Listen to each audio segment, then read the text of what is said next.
It was definitely something special in 2019. You kind of had a feeling. He's a superstar, one of the best players in MLB right now. That was one of the more talented teams I think we've had in our time in Hillsboro.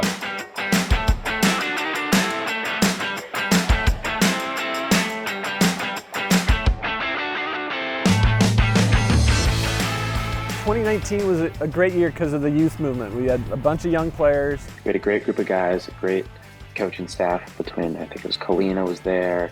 I remember Stubby was the hitting coach. It was more like a culture every year with Shelly Duncan, J.R. House, even Sean Roof too, who coached there the way to the final playoff. We had consistent starting pitching throughout the 2019 season, which was really nice.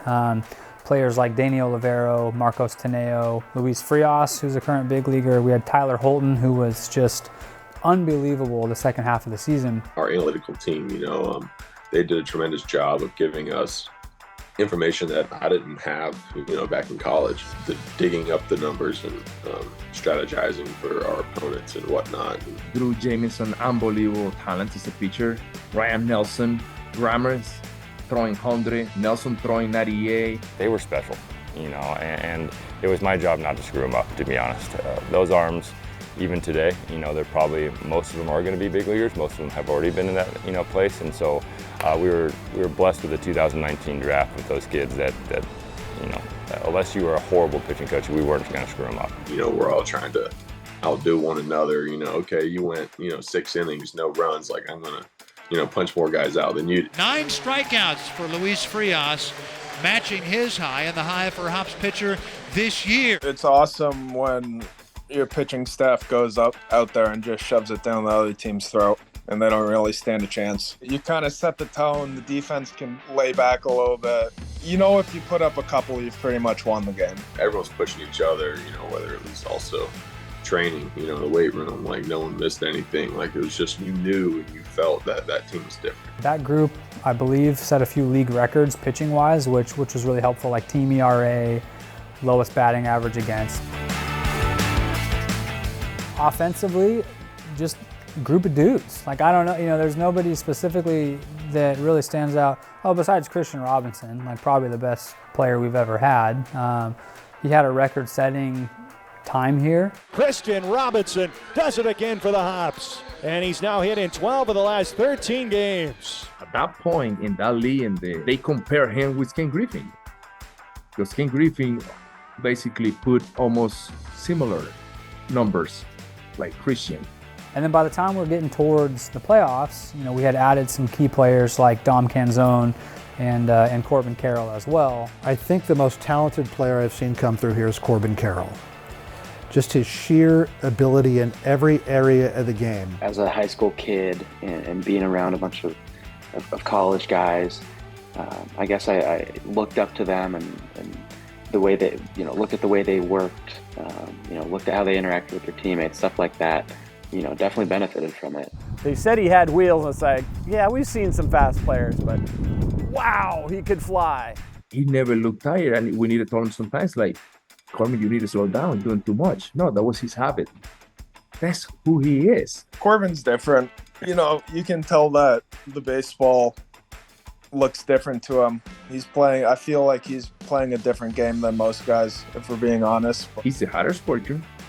He's one of the smarter guys in the team. He wants to win every day. He competes every day. He's the same guy every day. And it's hard to believe with 18 years old, he was that guy already. We got to go play up versus the Everett affiliate, and that was 20-30 minutes from home, and it was summertime, so a bunch of friends, family came out. The friends didn't have school yet, so that was special. I always say this, when you have good players, they made me look good at that time.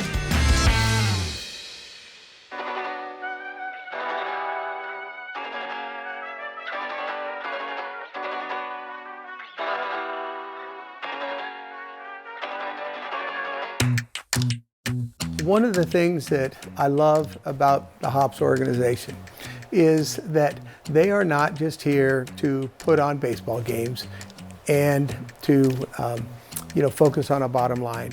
They are here and they care inside the baseball lines they care that much outside the baseball lines, out in our community. One of the best examples is, what they've done with Los Soñadores, the Dreamers. So in 2019, the Hops launched Los Soñadores de Hillsboro as our Copa de la Diversión brand.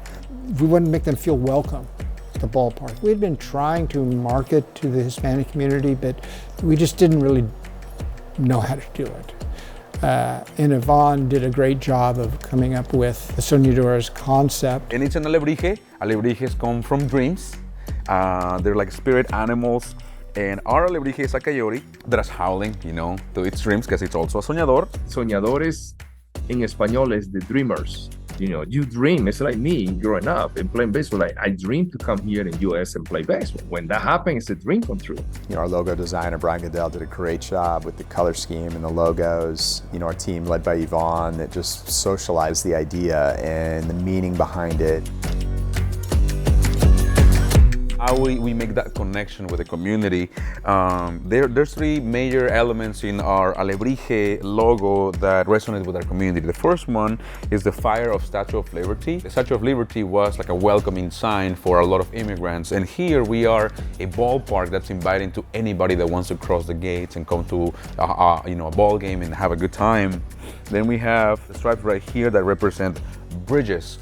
And here we have a slogan that says, grow as one. And in order to grow as one, we need to come, together and build bridges among us so we can grow as a community. And, now it's one vine and it's almost the same concept, like just being everybody connected. The diamonds right here represent, of course, baseball diamonds, but also represent graduation caps. That reminds us of the sacrifice that many parents do to give their children a better future through education.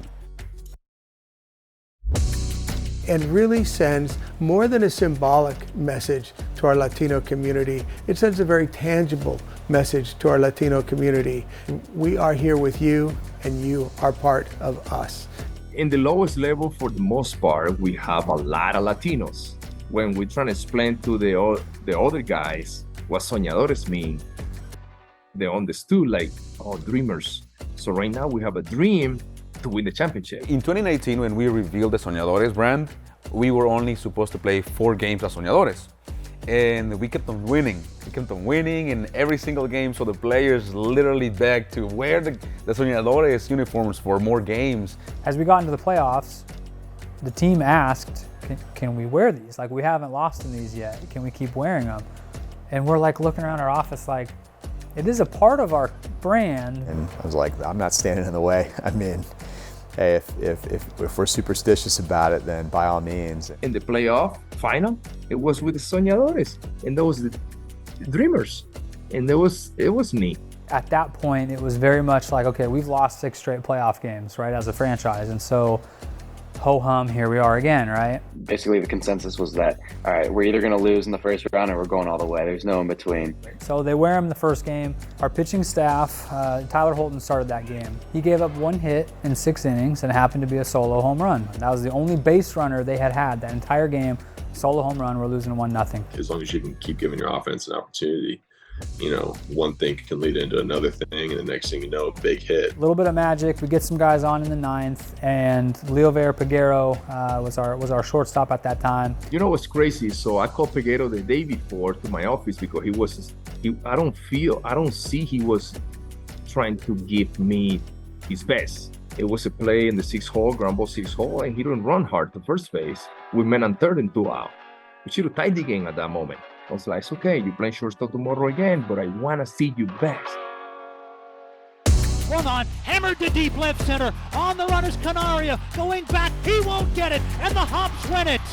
Here comes English. He will score, and Hillsboro walks it off in the bottom of the 9th inning. 2-1 Hops. He pointed at me from second base like I told you. It's like, yeah, this is what I want to see. We win, and at that point, I'm like, you guys do what you want.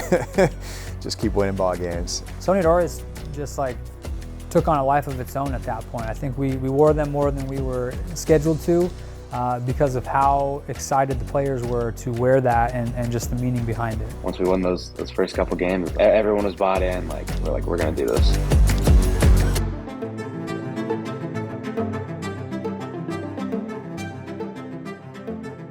To get back to the championship series was such a validating, rewarding feeling that we hadn't felt in 4 years at that point. We matched up against Tri-City, and game 1 of that series is one of our Hops legendary games. Same kind of feel as the first game of the first round. Sort of dead in the water. We come out very flat. Our pitching staff's doing phenomenal. Offense is just like, we're not really there. That game was exhausting how close it was and momentum shifts and everything else. But I remember thinking there in that last inning is like, we need to get to Yerzy. He had been with us in 2018. He was an all-star. He's a high prospect kind of guy. He's supposed to be progressing and tracking up. The following year, he goes up, kind of struggles, comes down to us. And he's a fan favorite. Like he has a big smile on his face all the time. He's great in the community and community appearance. He's great with kids. And this is a guy that we really like. He's been around for a while, but he just struggling, honestly, had a tough 2019 season. And so when he came up in the bottom of the inning with a chance to win it, it was one of those moments where you're like, I think he's got this. It was the last inning, no matter what. Last inning, 2 out, man out first. And we're facing this first round pick, throwing 100, 101, 98. Super nasty. The fan with the rally towels and everybody stand up. Yeah, Andy, let's go, Andy.